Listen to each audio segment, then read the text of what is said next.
Hello everyone, today we're taking a look at the full speed TinyPusher. It's a 75mm CineWhoop. Flight controller is a full speed f411, and the 4-in-1 ESC is 12 amps. You got 1103 8000 kV motors with Jim fan 40mm tri-blade props. FPV camera is a Caddx EOS 2. Of course, this is the Insta360 Go.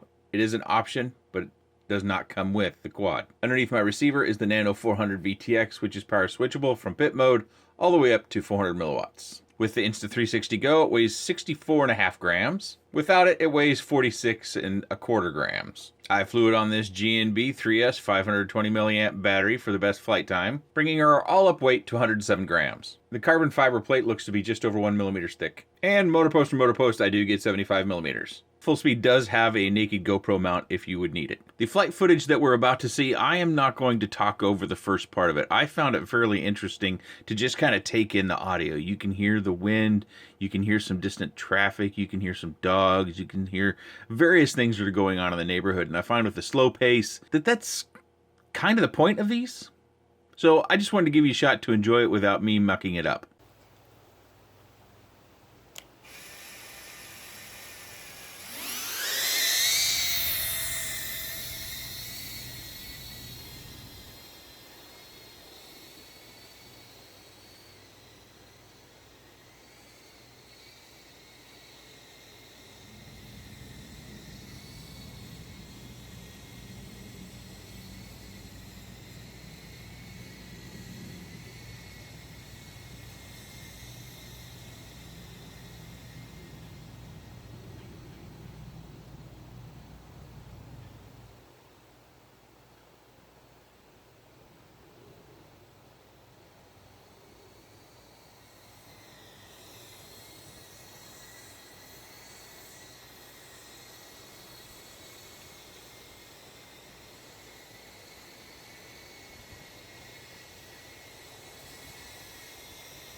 I know that this type of quad isn't going to be for everyone, so, you may already have tuned this out or maybe never clicked on the video, because that's a question that I do get. But I do respect this slow flying. Now, our wind here has not been very CineWhoop friendly, and I've had to fly in wind recently with these things, and the wind varies. Most of the time it's high teens, low 20s, but it can get above that from time to time. It's just that kind of seasonal change wind that comes through all the time.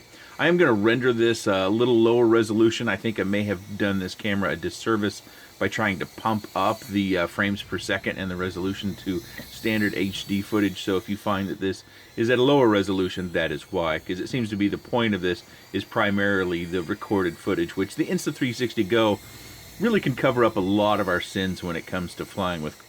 I think it's well known at this point with the stabilization that the Insta360 Go can provide that you can really get away with a lot of stuff that you might not otherwise be. But of course, GoPros do have real steady, so I think the one thing about the Insta360 Go that has an advantage, you have to compare the image, and there really is no comparison between the Insta360 Go and a GoPro, because the GoPro is such a more robust system. It's much more expensive, or generally, depending if you buy an old used one. But the Insta360 Go does not require you to have any sort of computer. If you wanted to do some editing and you wanted to upload your videos, you could do that right from your phone without having a third party or paid for premium sort of editor. GoPros oftentimes will need real steady in order to stabilize them out. Color correction, things like that. Insta360 Go has that thing. Has stability built into the camera. Then you have some editing. They're relatively simple, but there's some fun stuff that I'll show here in a little bit that you can do to kind of spruce up your video or make it interesting. And it also has some color gain or some color correction that you can use. You can also do the two different types of FPV mode. One that has a little bit of the rolling mechanism in natural flight that you see here in this video, and then you have another one that's just locked to horizon, and it looks like it's a flying saucer almost sort of thing. But the camera, you know, it's $200. It's not cheap. And those of you that are still here, I want to know, do you only fly CineWhoops, or do you fly other types of whoops as well? That's something that I'm very curious about learning about the people who come here to watch these videos. You see we've landed there and we got about 4 minutes of flight time. I found that on smaller batteries, I was specifically targeting the 333 milliamp TinyWhoop battery, still 3S, and the 350 milliamp battery from G&B. And those generally yield a flight time of about 2 minutes. So I went way up. And I did find that it managed that 530 milliamp battery just fine. This was just a segment. You've already seen a little bit of the capabilities of the Insta360 Go and what it can do with the mobile app. It can add some of that flair to your video if you choose to partake in something like that. As we go around the front of the house, I always like to see the drone shadow, so I had to include that part as well. I actually hit a little bit of that greenery up there. I don't know if you could hear that. This is the same flight as previous, just added those little twists to show you a little bit if you're not familiar with the Insta360 Go and its ability to edit without having to pay for the premium editors like Adobe or any other editor you might use out there. It's all built right into the app that you download on your phone.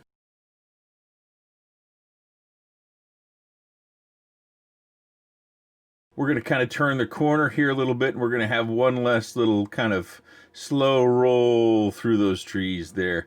I think that's probably enough. I think that's about all the editing that I did for the mobile version on this. We need to take a look at the DVR. So this is what you see when you're actually flying it. It's got, of course, the Caddx EOS 2.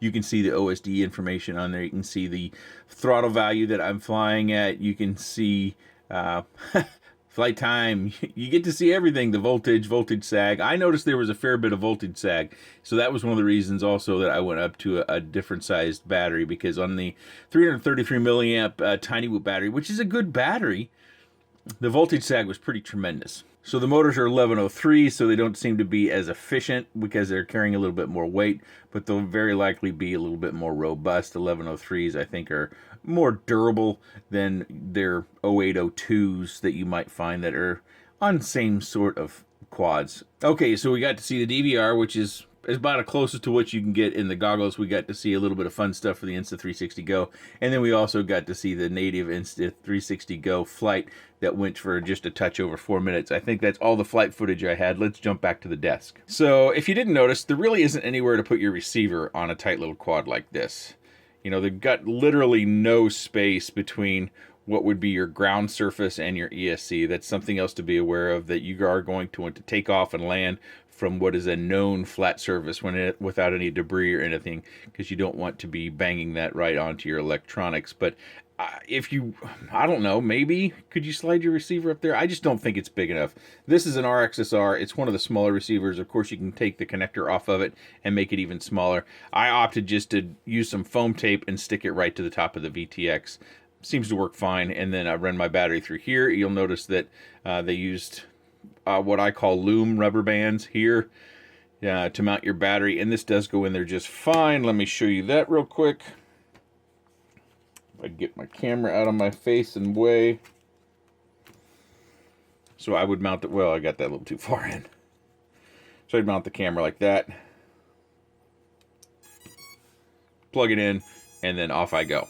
Their Insta360 Go Mount is actually kind of surprisingly nice, probably because I haven't messed too much with Insta360 Go Mounts, but not only does it have this protective interface that keeps the camera from ejecting forward, but it also keeps the camera from popping out back. There's a ridge back here that it kind of clips around, and so that helps to really kind of make sure the camera stays in. It's not very likely to come out this way just because we have the battery in behind it. So just a little thing that I noted. Also, we have all this TPU up here, so maybe we get some stabilization from the TPU. I don't know. I'm just speculating there. I seriously doubt it, and you would never be able to tell with the Insta360 Go unless you turned off all the stability modes, which I don't even know if that's an option. So we've got Phillips headed screws in all of our motors. We've got nylon in our little stack. Essentially, this is kind of their whoop that's been turned upside down. And we kind of got to this place because I think, didn't someone just kind of tinker with something upside down? by chance? You know what we do in this hobby? I can't remember. And then all the manufacturers saw it and they started jumping on board. Some people really like this upside down whoop look. I'm not a particular fan, so I have to reserve my judgment. I'm especially concerned about electronics that are exposed like this to our ground surface, because we oftentimes crash and we still come down flat sometimes.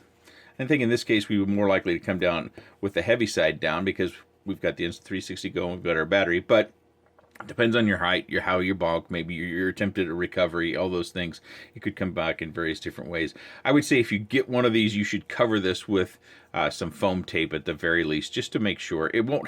The foam tape won't hurt this, but it can certainly help if we do have a crash and we bonk down on a rock or something like that. It gives you a fighting chance to continue. I've given my spiel about having the props so close to the ground and props being obstructed and the risks there, so I'm not going to dive in deeper here. I think these are either for you or they're not. I don't think there's any middle ground for people when it comes to these type of CineWhoops, but I'm very curious on what you know. Maybe I got it all wrong. Maybe I got it right on the head. So, if you do have any comments, questions, suggestions, or otherwise, please let me know down in the section below. I appreciate your time, and thanks for watching.